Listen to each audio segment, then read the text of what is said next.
Namaste. Chris Ivanovich here with Indiana Yoga Studio. Thank you for joining me today. Today's asana that we're going to be talking about in our Asana Clinic is Sukasana, or easy seated posture. Now, for some of us, that isn't so easy because the way in which people traditionally get into Sukasana is just sitting in a simple cross-legged style with their ankles stacked on one another. Um, and the knees should be about level with the hips. Now, when I first started doing yoga, I had a weak core and my hips were tight. So this is what my Sukhasana looked like. And this was really a big energy waster for me because I had to really work to hold myself up to try to keep my spine straight. And your spine being straight is really important in yoga because that's where the central channel of energy lies, called the Sushumna. Everything that you do in your yoga asanas are emanating out through the spine and being affected and going back into the spinal column. So that spinal column sort of serves as an antenna for all this energy around us and within us.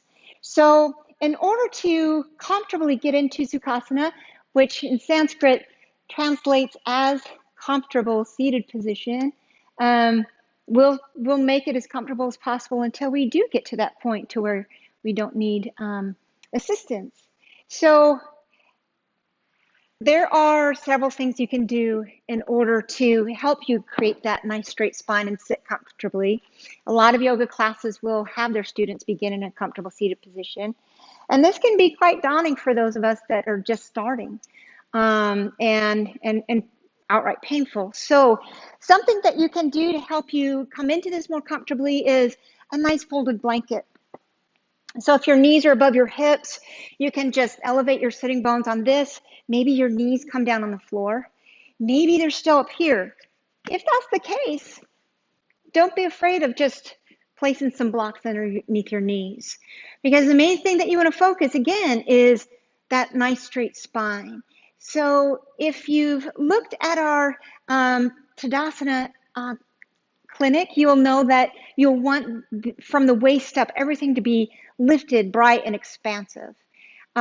So you want to make your foundation as firm and as comfortable as possible. Now, there are some folks out there that are avid runners that have really tight hips, and even this may not be comfortable. So there's always options.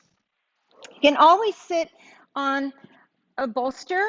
These are usually found online for about $30 to $50, but this will bring a little bit more height to the student and allow the spine to lift. If this isn't comfortable, sometimes sitting in Virasana or Hero's pose over a couple blocks or a bolster is warranted. So when you start in your yoga class, don't feel afraid to start off in your Hero's pose.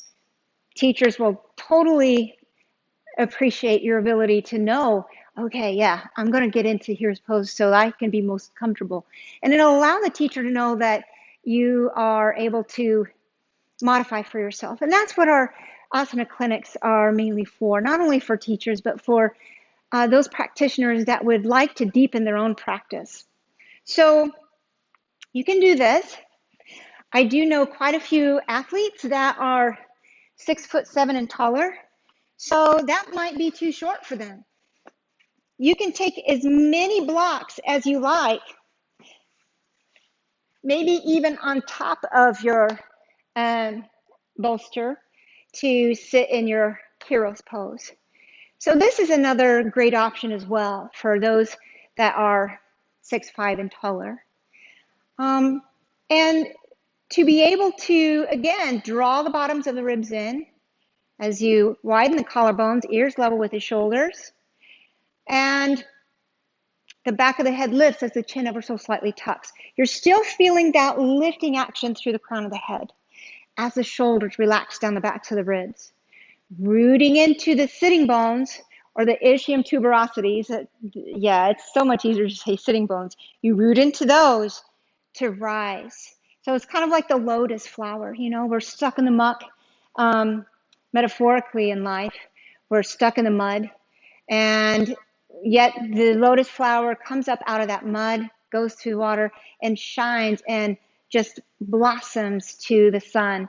And that's what we want to recreate in our physical bodies. We want to emulate that.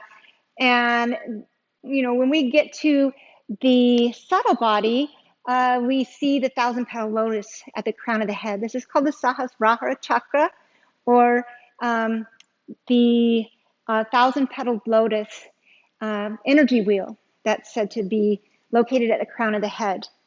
So if this is open and balanced, it's said that we are connected with our creator, with the spirit world.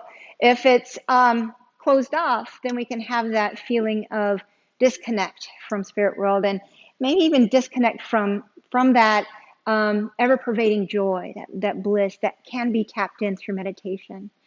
And that's what these asanas are all about. To sit comfortably in meditation without having a sick body. If our bodies are sick, we can't clear the mind. And if our bodies are weak, we can't clear the mind. So in the second chapter of the Yoga Sutras, it says, Yoga's chittam vritti nirodha. The stilling of the mind is yoga. And that's all well and good, but what I love about the Yoga Sutras is it's very practical and showing you the roadmap as to how to sit comfortably. And so I wanted to begin our channel with both the Tadasana and Sukasana, the easy seated position, so they can support us in our meditation practice. So I invite you to like and subscribe our channel.